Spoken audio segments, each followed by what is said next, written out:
Fala galerinha do GG Concurso, Brian Souza mais uma vez aqui nessa nossa missão de passar o conteúdo para vocês aqui no YouTube que seja útil para que você consiga aí a tua tão sonhada aprovação nos concursos públicos. Hoje vou falar aqui um pouquinho sobre o nosso universo de atendimento e vendas, mas vou passar algumas dicas que também podem ser aplicadas em outros concursos. Porque aqui a gente vai falar de como desviar, se livrar das cascas de banana. Sabe o que é isso? Aquelas pegadinhas marotas que tem nas questões que faz com que você, mesmo sabendo o conceito, acabe escorregando e errando.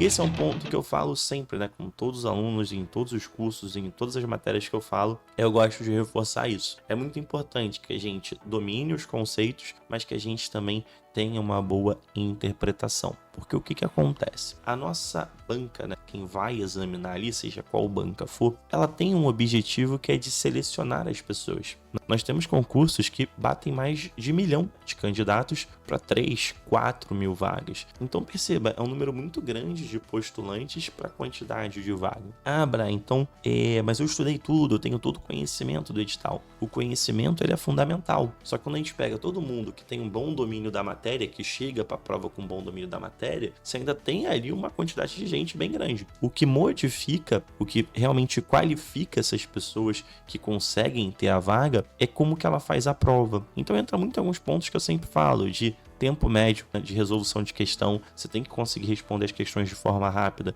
para que você desenvolva bem no concurso. Você tem que ter uma leitura bem eficaz de questão, conseguindo identificar o comando da questão, e você tem que ter uma certa malícia na hora de ler as questões para entender onde estão essas cascas de banana. Então, se você é um candidato ou uma candidata que tem o conhecimento, consegue ter um bom tempo médio de resposta, que consegue ter um bom nível de interpretação e consegue facilmente identificar essas cascas de banana, você é o que eu chamo de candidato de elite, que você tem uma grande chance de trazer a aprovação para casa. Beleza? Mas isso aí é a conversa, né? Vamos para a prática. Vamos fazer algumas questões hoje? Sim, a gente vai fazer questão, vai dar uma revisitada, uma relembrada em alguns pontos de matéria de atendimento e vendas, e a gente vai entender essa malícia que mora no coração das bancas na hora da construção das questões. Então vamos aqui para a tela, beleza? Deixa eu me colocar aqui. Não que a minha visão seja muito agradável, né? Mas é legal você me ver pelo menos para ver gesticulando, ajuda a entender. Vamos lá, hoje cascas de banana nas questões de atendimento e vendas. Vamos começar aqui, ó. Questão 1. Um cliente chega à agência bancária e percebe que ela está cheia. No entanto, ao se dirigir ao atendimento, ele é atendido rapidamente, mas sente que o atendimento foi frio e pouco acolhedor. Qual dimensão da qualidade de serviço está mais em falta nesse cenário? Então, o que acontece, né? O que são as dimensões da qualidade? Vamos primeiro relembrar um pouco a matéria. Ou aprender se você nunca ouviu e você vai ver que é muito fácil. Existem 5 dimensões da qualidade. Essas 5 questão alternativa. A confiabilidade, que a gente também chama de confiança, tangibilidade, responsividade, empatia e segurança. A segurança tem a ver com fazer as coisas de forma correta, seguir os procedimentos. Então, quando o funcionário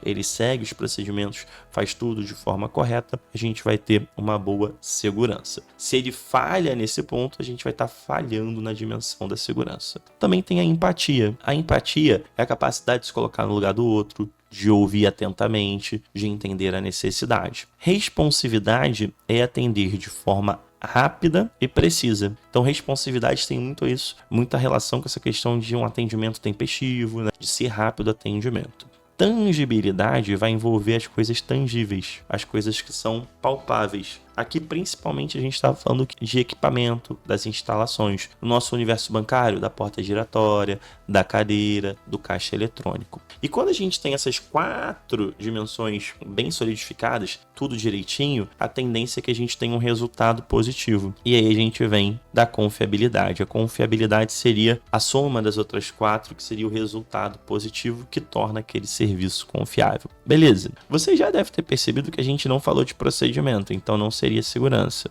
Também não falou de resultado, né? E também não falou de nenhum tipo de equipamento ou algo do tipo. Só que olha a maldade. A primeira mensagem que vem o primeiro gatilho que vem, e você tem que estar atento a isso. O nosso campo de leitura, quando a gente olha para uma questão, a primeira parte que ele olha é como se fosse algo mais ou menos assim, ó. Ali as duas primeiras linhas e do meio, sabe? Você não lê, quando você bate o olho na questão, você não vê a primeira linha toda. A tendência é teu foco tá aqui. E aí, exatamente sabendo disso, por conta de saber disso, é muito comum que você tenha alguma informação nessa parte da questão que vai te remeter ao erro. Quer ver? Olha isso daqui. Um cliente chega à agência e percebe que ela está cheia. Quando você pensa numa agência bancária cheia, você pensa em fila. Você pensa que o atendimento vai ser demorado. Se o atendimento é demorado, ele não vai ser responsivo. Aí tu vem aqui e de forma quase que intuitiva, você vai falar, poxa, faltou ser rápido, faltou a responsividade. Só que vamos lá, vamos continuar lendo. No entanto, ao se dirigir ao atendimento, ele é rapidamente atendido. Então, ó, essa parte daqui é como se ela viesse aqui, ó, cancelasse isso. Então, o enunciado, ele te dá um primeiro comando para tentar travar a tua atenção em algo que já sabe, porque dentro desse assunto de dimensões da qualidade, o que mais é batido é a responsividade para te levar ao erro. Tá? Então, esse não é o comando da questão. Qual que é o comando da questão? É esse daqui, ó. Ele não reclamou que demorou, ele reclamou que o atendimento foi frio, não foi acolhedor. Ou seja, o que faltou aqui? Faltou a empatia. Faltou a empatia. Então, perceba que esse é um gancho muito comum. Eu coloco uma determinada informação no início da questão e geralmente essa informação ela vai estar vinculada com alguma alternativa que eu quero te induzir a marcar ela. Poxa, então a banca tá querendo me sacanear, Brian? Sim, tem todos esses gatilhos. Isso vem de estudo de psicologia, isso vem de estudo de formatação de questão. Tudo isso é muito bem estruturado, não tá ali de bobeira. Tá ali porque sabe que a maioria das pessoas fazem a leitura mais focada nesse primeiro comando. E tem muita gente que faz leitura rápida e aí já tende a ler e marcar. Aqui também entra a importância da gente ter um bom tempo médio de questão para que a gente possa dar atenção a todas as questões na prova, para que a gente possa ler todas as questões da prova com muito cuidado. Aqui tem um outro ponto importante, tá? Tem outro ponto importante. Para essa questão não fez tanta diferença, mas é algo importante. Perceba que o comando dessa questão é quase para você achar o incorreto nele, ó. Qual dimensão da qualidade que está em falta, ou seja, aquilo que faltou no atendimento. Então é importante você identificar, ó, que esse daqui é o ponto-chave da questão. Essa é a pergunta, esse é o comando principal. Fazer essa identificação também te ajuda a não cair em pegadinhas. Principalmente naquelas construções batidas de assinale a correta, assinale a incorreta. Você fazendo essa marcação na tua prova te ajuda muito. Beleza? Percebeu a primeira maldade? Vamos para a segunda. Durante um atendimento, um cliente interessado em aplicar seu dinheiro pergunta ao gerente sobre a diferença entre fundos de renda fixa e ações. O gerente explica que os fundos de renda fixa são mais seguros, mas rendem menos, enquanto as ações têm potencial de maior rendimento, porém com maior risco. Qual a melhor forma de finalizar essa explicação para aumentar as chances de conversão? Então o cliente está querendo decidir sobre renda fixa ou ações. Qual que é o problema aqui? Primeiro ponto, quem vai fazer um concurso, você já deve, se você não fez, você vai se deparar com isso, se você já fez, você vai entender o que eu estou falando. Quando tu começa a estudar, você começa a perceber que várias coisas que você tinha como verdade, elas não são verdades, ou pelo menos não são verdades técnicas. E o que acontece? O povo brasileiro, em geral, em campo de investimento, ele é muito conservador. Então, quando você fala para ele que vai ter risco, é muito natural que ele não queira. Então, para a maioria das pessoas, já de forma intuitiva, sem nem ler as alternativas, só de falar aqui que renda fixa são mais seguros, você já teria uma certa, como é que eu posso dizer? Não uma intenção, me fugiu a palavra, uma propensão a falar que o renda fixa é melhor. Principalmente porque, olha aqui, ele fala, a renda fixas são mais seguros. Então ele puxou primeiro o benefício do renda fixa em relação ao renda variável, muito parecido com aquele outro nosso gatilho. Mas vamos ler aqui. Letra A. Reforçar a segurança dos fundos de renda fixa e sugerir que o cliente opte por essa modalidade. Olha que frase bonitinha, né? Ele falou lá que são mais seguros, então aqui eu estou falando para reforçar a segurança dos fundos e sugerir é uma palavra muito bacana, né? Porque ele não falou de obrigar o cliente, ele não falou nada disso. Então, assim, a letra A é uma letra bonita, né? Eu falei que os fundos são seguros, eu vou reforçar a segurança e vou sugerir para o cliente que opte essa modalidade, tá? De imediato, eu não consigo aqui visualizar um erro nessa questão, principalmente se eu não tiver muito entendimento sobre investimentos, tá? Que a gente vai falar um pouquinho pra frente. Então, assim, aqui pra mim, de forma bem sincera, eu fazendo, eu acharia que ela estaria correta. Mas vamos ver as outras. Letra B, ó. Focar no potencial de altos rendimentos das ações e incentivar o cliente a investir nessa opção. Cara, se eu focar no alto rendimento, eu tô esquecendo que ele tem muito risco. Pô, eu acho que não faz sentido, né? Fazer o cara correr risco, pra mim não faz. C. Analisar o perfil de risco do cliente e sugerir uma carteira diversificada com ambas opções. Opa. Aqui também me parece interessante. Porque o que acontece? Eu posso analisar o perfil do cliente e oferecer aquilo que faz mais sentido para ele. E controlar o peso. Cara, eu acho que a C também tá boa, tá? Boa. D. Oferecer uma promoção exclusiva para investimentos em ações para atrair o cliente, ou seja, forçar o cliente a investir em ações. Não me parece muito bacana. E sugerir ao cliente que faça uma pesquisa online para entender melhor cada tipo. De jeito nenhum, né? Se livrar do cliente de jeito nenhum. Mas perceba, a gente tem duas alternativas que, cara, aparentemente são boas e principalmente se eu não entendesse muito do universo de investimento, eu ficaria em dúvida. Principalmente por conta disso, ó. Uma carteira diversificada. Será que o cara realmente precisa ter ações? É verdade, né? Só que vamos lá, gente. Qual que é o grande gatilho daqui dessa questão? Você vai se deparar com muitas questões subjetivas, tá? Que você vai precisar encontrar a alternativa mais correta. Qual que é o ponto aqui? Quando eu reforço a segurança do fundo de renda fixa, eu estou fazendo o quê? Tem dois universos, dois ativos. Eu estou reforçando um. Seria a mesma coisa da letra B. Porque eu falei, a gente já tem uma propensão, os brasileiros, de achar que o conservador, de achar que o que é seguro é melhor. Mas a letra A e a letra B, elas têm a mesma formatação. Eu estou pegando um dos dois produtos e querendo oferecer esse para o cliente. Eu não posso fazer isso. Eu sempre preciso fazer o quê? Dar todas as opções para o cliente e principalmente focar no quê? No perfil dele, em fazer algo personalizado. Então, por mais que essa pareça bonitinha, ela não é. Qual que é a maldade aqui da questão? Se você não entendeu muito bem isso, não tem problema. Quando você estudar para o concurso, que você estudar sobre fundos de investimento, quando você estudar sobre satisfação do cliente, isso vai ficar muito mais claro para você. Não tem problema, tá? Se você nunca viu questão bancária e continua em dúvida na parte técnica, sem problema nenhum, estudando você tira isso. O que eu quero te mostrar é a maldade da formatação da questão. O que a banca fez aqui? Ela pegou o que a gente chama de senso comum, que é o que os fundos de rendas fixas são mais seguros, e eu vou querer aquilo que é garantido, né? Eu quero uma garantia, eu quero uma segurança, o brasileiro gosta disso. Então ele pega uma coisa que é senso comum e joga como se isso fosse muito bacana, e geralmente isso aqui vem na letra A para te derrubar. Essa é a primeira letra que você vai ver e você vai ter essa tendência de fazer exatamente como eu fiz. Essa daqui tá bacana, parece legal. Então toma muito cuidado com isso, sempre analisa todas as questões e se porventura em algum momento chegar que você encontra duas que não pareçam estar erradas, procure aquela que esteja mais completa e que converse com outros assuntos. Por exemplo, essa daqui, por mais que pareça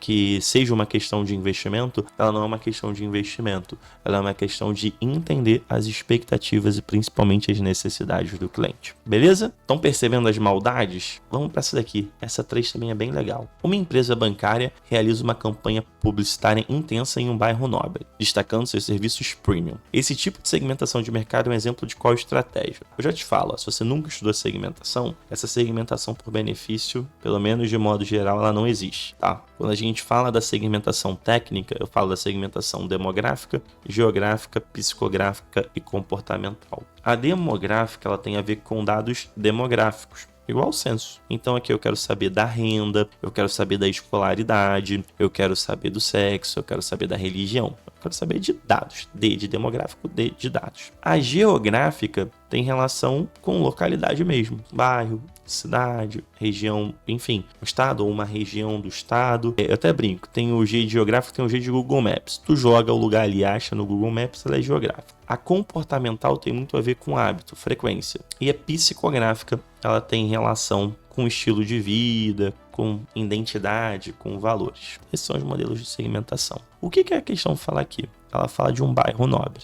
Okay? Quem mora em um bairro nobre tem, teoricamente, tem dinheiro, tem uma alta renda. Alta renda, alto salário é uma característica da segmentação demográfica, né? Se eu for fazer uma segmentação por quem tem muito dinheiro, eu vou estar fazendo uma segmentação demográfica. Concorda comigo? Beleza. Só que eu estou falando de um bairro. Um bairro também pode ser uma localidade. Fechado? Tranquilo? Então, eu sei que não é uma segmentação psicográfica, eu sei que não é uma segmentação comportamental. E aí eu te pergunto, é uma segmentação demográfica ou geográfica? Essa é uma questão que, se de fato caísse nessa estrutura que eu fiz, eu tenho certeza que no dia seguinte ia ter um monte de gente discutindo, ia ter assim, um alvoroço enorme que iam pedir para anular a questão, enfim. Só que o que acontece? A gente está falando de, geralmente, concurso bancário, de um concurso de nível médio. Então a gente precisa fazer a aplicação dos conceitos de uma forma muito direta. Olha a diferença. Quando eu falo, se eu tirasse a palavra nobre, se eu colocasse uma campanha publicitária intensa em um bairro, seria o quê? Seria segmentação geográfica. Se eu botasse um bairro pobre, seria uma segmentação geográfica. Se eu falar de um bairro nobre,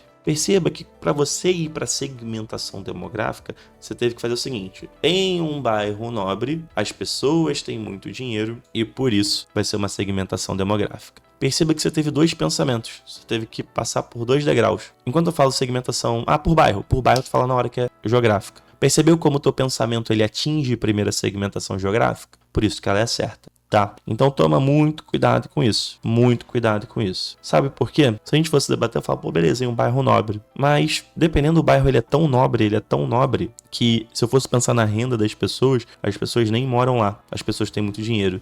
E eu quero aproveitar a localidade daquele bairro. Eu posso fazer, às vezes, em um bairro comum que seja de trânsito. Eu acho que muitas pessoas que têm dinheiro vão passar por ali. Então, quando eu preciso pensar um pouco mais para achar a resposta, provavelmente ela é errada. Isso nesse cenário que a gente tem, de novo, duas alternativas que fazem sentido. Sempre que eu tenho duas alternativas que fazem sentido, eu tenho que procurar aquela que melhor se adapte ali naquela questão. E quase sempre vai ser aquela que o pensamento é mais simples, beleza? Muito cuidado com isso, isso acontece muito. Geralmente tem questões assim, mais ou menos nessa estrutura, que eu peguei como segmentação, mas acontece em outros temas, que a galera discute muito, tinha duas corretas. Cara, sem entrar em mérito.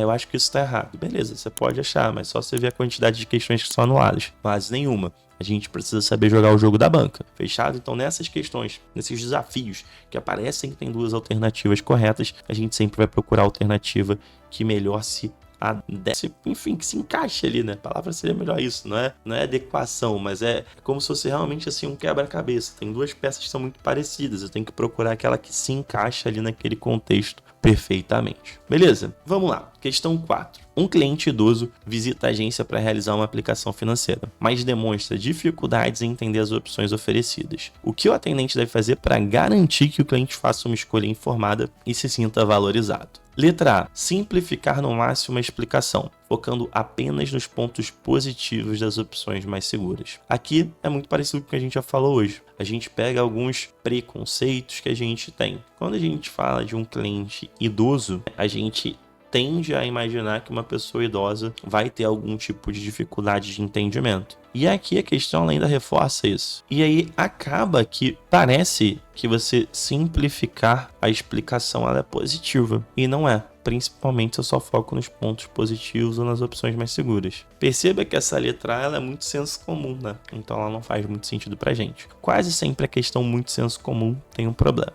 Então a letra A não faz sentido. Letra B. Sugerir que o cliente traga um familiar para ajudar na decisão. Essa daqui também não é uma alternativa ruim, porque, cara, se o cliente não está entendendo, né, já tem uma certa idade, você pressupõe o quê? Você pressupõe que um cliente idoso vai ter alguém da família que resolva as coisas para ele, não é? É o que acontece na maioria dos casos? Mas tu pode ter esse tipo de pensamento num concurso? Não. É mais uma vez o quê? A banca pegando uma questão de senso comum, pegando alguma questão de um preconceito que a gente costuma ter e jogando aqui para te derrubar. Então não faz sentido sugerir que o cliente traga um familiar, a não ser se a questão falasse que ele era incapaz, alguma coisa do tipo, aí beleza. Não fala. Eu tenho que fazer com que ele entenda e que ele se sinta valorizado. A letra B não não cumpre isso. Letra C. Explicar detalhadamente todas as opções, utilizando exemplos práticos e garantindo que o cliente faça perguntas. Aqui sim, aqui é bacana. Eu vou explicar novamente quantas vezes forem necessárias, vou utilizar exemplo prático e para ter certeza, né, que o cliente está entendendo, eu vou garantir que o cliente faça a pergunta, tá? Então a C ela tá certa. Aí sempre tem um espírito desalmado que vai falar assim: mas garantir que o cliente faça a pergunta? Eu não posso garantir que ele faça. Isso daqui não poderia puxar alguma coisa errada? Então vamos lá, gafanhoto. Vamos olhar as outras alternativas. Letra D. Indicar o uso de serviços online para que o cliente possa pesquisar mais sobre cada opção. De novo, gente, isso. Tu vai largar o problema para o cliente? Não, né? Não faz sentido. Letra E. Apresentar somente opções de menor risco para evitar confusão. Não, né? Então perceba, mesmo que isso daqui não tenha te agradado muito, não existe outra alternativa que seja melhor. Então, às vezes, por mais que você leia uma alternativa e tu não concorda com algum ponto, você tem que fazer. Da mesma forma, quando a gente olha duas alternativas que parecem certas, a gente tem que procurar melhor, às vezes a gente vai olhar uma alternativa que a gente vai ficar assim, será que isso daqui tá certo? Só que tu olha todas, pô, todas estão completamente erradas. Tem uma que tu tem uma coisa que tu discorda, cara, provavelmente é o pensamento de quem fez a questão. Porque vocês precisam lembrar disso. Quem cria essas questões são seres humanos, são pessoas. E por mais que eles busquem fazer as questões mais técnicas possíveis, mais imparciais possíveis, eles vão ter uma linha de pensamento. Por exemplo, se eu fosse criar uma questão, eu não colocaria se garantindo, porque eu não gosto de usar termos absolutos, mas tenho pensamento. Então assim, então eu vou questionar, vou anular essa questão. Calma, cara. Vamos lá, a vida como ela é. Muito difícil tu conseguir anular uma questão de concurso. Então vamos entender como eles cobram. Mais fácil pra gente ser aprovado, não é? Beleza, vamos jogar com o que a gente tem. Vamos agora pra nossa última questão. Opa, deu uma travadinha aqui, acho que voltou. Vamos lá, última questão, questão 5. Durante o atendimento telefônico, um cliente solicita informações sobre um novo produto bancário. O atendente fornece todas as informações solicitadas, mas o cliente parece hesitante em tomar uma decisão. Qual seria a melhor abordagem para o atendente encerrar a ligação de maneira eficaz e aumentar as chances de conversão? Letra A. Enviar um e-mail detalhado com todas as informações e aguardar que o cliente retorne o contato. Não é, de novo, uma alternativa ruim, né? O cliente está com dúvidas sobre tomar a decisão ou não. Eu vou enviar para ele um e-mail buscando garantir que ele tem entendido tudo e eu vou aguardar para ver se ele realmente quer comprar ou não. Ou assim, para mim não tá muito errado não, tá? Uma bem sincera. B. Perguntar se o cliente tem alguma dúvida e oferecer um encontro presencial para esclarecer tudo. Eu vou te falar que para mim também não tá muito errado, né? Porque se o cliente tá parecendo hesitante, talvez ele não tenha entendido algo, né? Talvez ele não tenha entendido algo. Então talvez faça o seguinte, fala, cara, vou fazer o seguinte, teve alguma dúvida? Vem aqui, me encontra presencialmente e a gente esclarece tudo. Não me parece errado. C. Reforçar os principais benefícios do produto e perguntar se o cliente gostaria de prosseguir com a contratação naquele momento. Cara, também é muito boa, né? Se o cara tá meio hesitante, eu vou fazer o quê? Eu vou, reforçar os principais benefícios do produto para tentar que essa hesitação dele não exista mais. Pô, também me parece bom, tá? D. Sugerir que o cliente consulte o site do banco para mais informações e entre em contato novamente se necessário. Aqui não é muito bom não, né? A gente já falou, né? Parece que tu tá expulsando o cliente, não parece? Não faz muito sentido. Não faz muito sentido. E informar que o atendente estará disponível para qualquer dúvida futura e encerrar a ligação. Também não é muito legal, né? Você não deu nenhuma informação, você não perguntou, você não reforçou nada. Eu achei essa também um pouco sem sentido. Então, assim, a A, B e a C, de verdade, não vejo muito problema. E digo mais, como um funcionário de banco, vou falar que eu vejo muitos colegas fazendo as três. Só que vamos prestar atenção no comando da questão, que aqui vai ficar bem claro que não existem dúvidas em relação à anulação de questão ou não. Porque aqui o comando da questão não está falando aquilo que está certo ou aquilo que está errado. Ele está perguntando qual seria a melhor abordagem. E qual é outro ponto que ele tem? Eu vou encerrar a ligação, mas eu quero aumentar as chances de conversão. A chance de conversão é o que? Aumentar as chances de venda. Então, dessas três opções aqui, qual é aquela que mais chance tem de aumentar a chance de venda? Perceba, eu posso vender das três formas. Eu posso enviar um e-mail pro cara e o cara retornar para mim falando, pô, beleza, olha, realmente a dúvida que eu tinha, o que tava ali, que eu tava hesitando, foi uma coisa que tu escreveu no e-mail, eu quero comprar. Retorna e tu vende. Eu posso também ali perguntar se o cliente tem alguma dúvida e falar pro cara ir presencialmente na agência, ele ir presencialmente na agência e fechar comigo. possível. E eu também posso fazer isso da forma da letra C, reforçando os benefícios. Só que olha o gatilho, eu quero aumentar as chances da conversão. Em qual momento? Encerrando a ligação. Desses 3, qual que eu tenho mais chance de encerrar a ligação com a venda? Pô, Brian, a C, né? Que eu pergunto, você quer prosseguir com a contratação nesse momento? Então, ó, vou botar ele até de outra cor aqui, eu botar ele de azulzão, grandão, pum. Essa é a melhor alternativa. Então a gente precisa tomar muito cuidado com a forma que a questão é apresentada pra gente. Se eu te pergunto qual que é a melhor, você concorda comigo que pode ter mais de uma certa, mas a que eu quero é a melhor? Então é isso. Então eu preciso tomar muito cuidado com o comando da questão para não entrar nessa neura de uma mais certa, não sei o que não. Vida como ela é. Passa em concurso quem entende a banca, quem entende questão, quem tem tempo médio de resolução rápido, quem consegue interpretar e quem não cai em pegadinha. Eu tenho certeza que agora você está muito mais preparado, muito mais preparada para não cair nessas cascas de banana que as nossas bancas podem apresentar. E eu sei que os seus concorrentes vão cair. Então, vantagem sua que assistiu o vídeo até o final. Assistiu até aqui, não vai se inscrever aqui no canal do GG. Estão fazendo tudo isso para quê? Para entregar a melhor forma de conteúdo, fazendo um conteúdo de qualidade, de forma gratuita, uma forma de vocês conhecerem o nosso trabalho e, óbvio, você se inscrevendo, você comentando, dando sugestão, quer que eu apareça aqui mais vezes? Fala aqui, perturba o pessoal. Fala assim, Betinho, coloca o Brian mais vezes. Betinho, a galera acha que o Betinho é só os caras das câmeras, mas o Betinho é o cara que manda em tudo.